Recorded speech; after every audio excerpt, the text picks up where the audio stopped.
Hello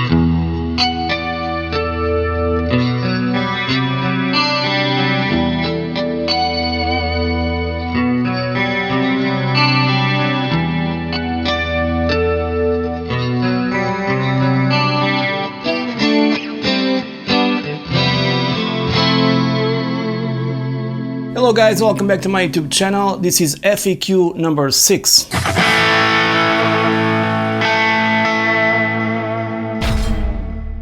The sound you heard on the beginning was the Boss GT1000, this beautiful Ibanez Junior that I find myself using this guitar a lot because I really love it. It's very easy to play, sounds amazing with stock pickups. I just changed the tremolo block because the other was not so good, and nothing else. What I also have here that I recently bought is a pair of EMG pickups to install on my new I'm not gonna take them off the case right now because I'm gonna make a separate video with some parts of the installation, but they are basically EMGs from Deckwile, basically 81 and 85, and I'm gonna put those on my new Jackson that has already active pickups. They are good, but they need some improvement, and I think this will be something unique. So stay tuned for that video. All right, let's go to the questions and see what we have today. So from 10 again, planning to buy the AX Stomp, and I was wondering how it will sound if I run through the power amp in of my Boss Katana 50 MK2. Are you using the IRs too, or just the amp sim? Well, this is one very cool question, because when I connect whatever I have regarding digital modelers, GT1000, even my HX Stomp, to my Katana power amp in, only the MK2 has this option. That's not a total FR system, okay? Although there's a wide spectrum of frequencies covered by the Katana, because you can plug an acoustic guitar. That's why it sounds so harshness sometimes for people that are not going to the parametric EQ. But anyways, what I do, I don't like the tone, whatever is the modeler in the Katana, using the cab sim of that unit or IRs, because the amp itself, it's already acting as a cab. So you're playing with two cabs, the IR and whatever amp cab sim you have on the unit, and the cab from the Katana. So I think it sounds, I started with that, doing some patches with that, but immediately I found out that it sounds much better if you just bypass the amp, the cab block, and use the Katana as a cab, and then sculpt your tone from there. So I hope this answers your question. Let's go for the next one. From Danny Bartel, thanks for talking about the sign tab in Tone Studio. It's unfortunate that the user manual does not even mention this page of settings.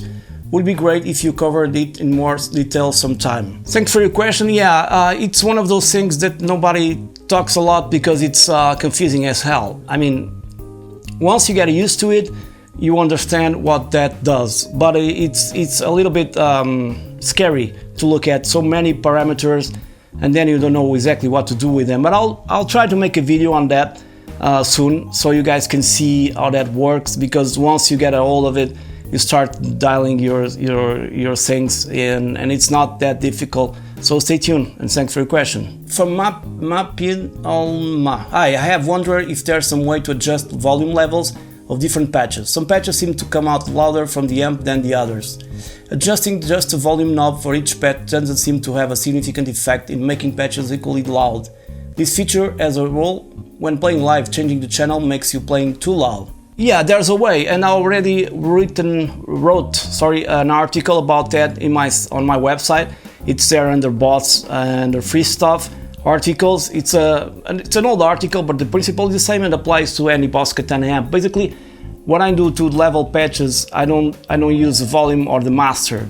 I go into parametric EQ, and the last one, not in the front of the amp, but after the amp. That's important because you don't want to boost the signal, you just want to make it louder. And I use the last control volume, okay, and I adjust from there. So basically every patch is different. Like if I have a set of 80 tone, like I have now on GT1000, one thing new to come out. This was a sound for Whitesnake. There's also a patch there for the solo and rhythm tone. all in the same patch, the benefit of GT1000. But regarding the Katana, I just go there and adjust the volume of that parametric EQ until everything is basically the same. And of course, for the solo stuff, you want to boost a little, like 2 decibels and some mids to cut through the mix. But that's basically it. I'm gonna link the article beneath below the video, so you can see what I'm talking about. Download it, and you'll see it's very easy to go with it. Thanks for your question. GBY Allen, sorry. Great series, Juca, thanks. Also, I'm really enjoying the dumble patches which I purchased recently. One question I have is how to manage patches at gigs. Do you just use the patches as is, or do you tweak for the You know, I'm very far from the screen, so that's why so many mistakes reading. You tweak for the venue, and if yes, how? I have avoided gigging with the Katana because of traditional amps. I almost always tweak the amp at the venue, but if I'm using patches, I don't know how to do that without carrying a laptop with me, which is stupid. Yeah, perhaps. But the previous question kind of answers to this. If I was gigging with my Nextone Special or whatever amp Katana, I would never bring my laptop. I could bring like the app librarian, but that doesn't make much sense. You making adjustments during the gig and adjustments with the touchscreen, for me, doesn't make any sense at all.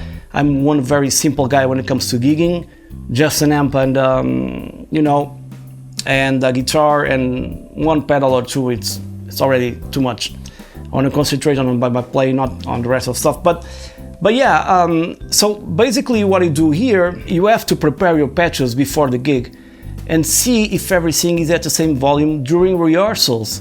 So if everything extends correctly, when you change from patch to patch, going into the parametric EQ once again, one thing I want to point out is my latest patches come already with that in mind. I have make the decision to make them all level, so you don't have to go around and mess around too much with that. But my first patches, I didn't pay too much attention to that, so there's difference in volume. So basically it's the same here. You go into Tone Studio during rehearsals, not at the gig of course, and set everything as you wish it to be live, you know? One patch is at this volume, the other patch at certain volume. Experiment with the band, see how it sounds, if you have a live PA, better, and best of luck, that's the way you do it. Thanks for your question. Let's go for the next one. Juliano and Palma, what's the best setup to record videos using YouTube backtracks and the Katana? Well, that's a great question. What I do usually, I have a software called, let me just check the name, iTube Go. It's not free, although there's a lot of YouTube pages on the web. You can download backing tracks from YouTube for free. But this one is very good because I can download a bunch of stuff at the same time. It's not expensive as well. This is for Mac, but I believe iTube Go. I believe it's also for Windows. And I extract the backing track, right, with no lead guitar. And then I put it in Logic.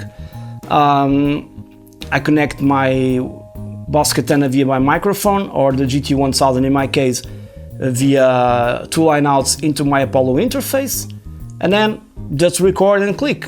When I'm doing kind of my backing tracks and tones, I play all my solos live, in the meaning that I didn't prepare for them. Even when I'm doing songs from other bands, I prepare before, right? Like learning the song, that's very important to demo a certain patch. But if not, I just play and improvise, because I've always improvised in my life on top of the backing track. So you guys, many times I'll see that I say there's a lot of errors, and that's normal because pressing rec in the camera can be a little bit intimidating. So you get nervous and you'll do more mistakes than if you would be totally relaxed. But that's the way I do it. Just use any DAW that you can get your hands on, like Reaper, which is basically free. Cakewalk is free for Windows users, or GarageBand for the Mac side, on the Mac side, and just load up your backing track and connect another track, insert another track, so you can connect your microphone or USB, whatever, and just record the video while I'm listening here and making the solo while I'm recording as well. So it's very easy. I hope I answered your question. Let's check the next one. Hey Juca, what are your thoughts on the new Airstep for the Katana? And do you think this will spawn an iOS version of Librarian since it will have the Bluetooth feature? Well, let me say that the Airstep that I have here, a big thanks to Xsonic for sending me this one.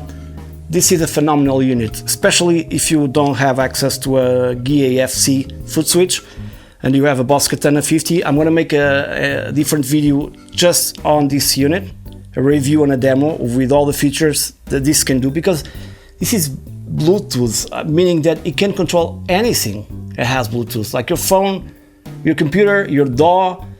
So there's two versions of this. This is the light version. There's another version which has some extra IOs here, but this is great, man. And I'm gonna do a demo review of this just by itself. I was checking if this had some battery, because the battery lasts forever on this. Yeah, it has.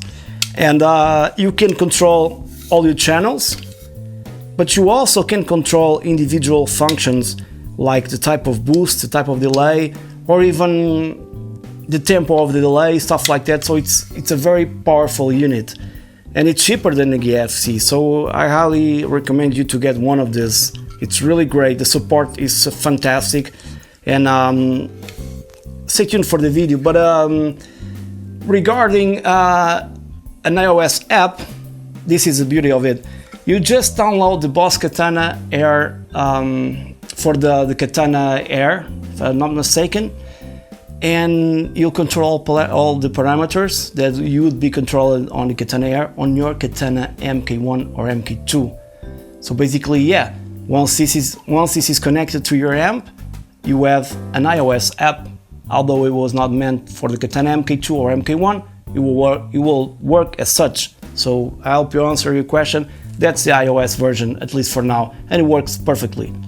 Thanks for your question, and grab one of these. Snook Dingoes, my question is, what's your take on the input versus gain versus master on the Katana? Some articles have said the gain is the same as the preamp volume, so if you don't want to start distorting, that's when you use the master volume. But the Katana has a preamp and gain and preamp volume. I've read good few explanations of different, but still confused. Cheers. Well, my explanation is very simple. If you're talking about putting the gain, the volume maxed out, or vice versa, I mean putting the master maxed out and then controlling with the volume, or the volume maxed out and controlling for the gain. There's some videos about that on YouTube. I don't know who made a certain video recording the tone, and there's no difference. So I hope this puts an end to this question. I think that became like a myth, and it's the same thing. There's no difference in tone. It's the same thing. So don't bother with that. Just use it as you normally use it. Thanks for your question. Last but not least, from Andy G. Paza. G-Day mate, do you think it would be possible to use MIDI CC to control Katana MK to patch changes, etc. via GX100? Thanks in advance. So he's talking about the Boss GX100. I think not, because the Katana has no MIDI, unless you buy the, probably referring to the Katana head that has MIDI. Now regarding changing patches, this is something that has come up in a lot of topics and forums on Facebook. I'm not really sure. I'm not the best guy to answer your question right now, because I don't have a Katana head. But I don't know if it's possible. I believe not. Maybe I'm wrong. So if you guys know how to do it, please leave me a comment below, and you'll answer Andy this question, okay guys? So this was the final question. Stay tuned for another video about the Airstep, great unit. Also stay tuned for another video that I have here already made for my new Jackson, first with the stock pickups and then with the AMGs. I'm gonna make a comparison, because I already recorded a demo for this one, for this beautiful Jackson. It has a great price, and I bought it with a great discount. That's why I'm so happy with the guitar. And many thanks for your feedback. So far so good, like Dave Mustaine once said, and getting a lot of questions from you guys. Thanks for your support, your help. Please, if you have a question that you want to be answered on the next, if you could leave it below the video. Also, please subscribe to my YouTube channel, help a lot. And that's it. Subscribe to my mailing list if you want to receive latest news, because sometimes I release new new stuff for packs you guys already bought, and you'll receive an email telling you there's new updates like new amps and stuff like that. You just need to re-download it from your account, and I'll usually send mails to my mailing list and put on Facebook, every social media that I can, but sometimes guys miss it, which is normal. So stay safe wherever you are, and I'll see you on the next one. Cheers.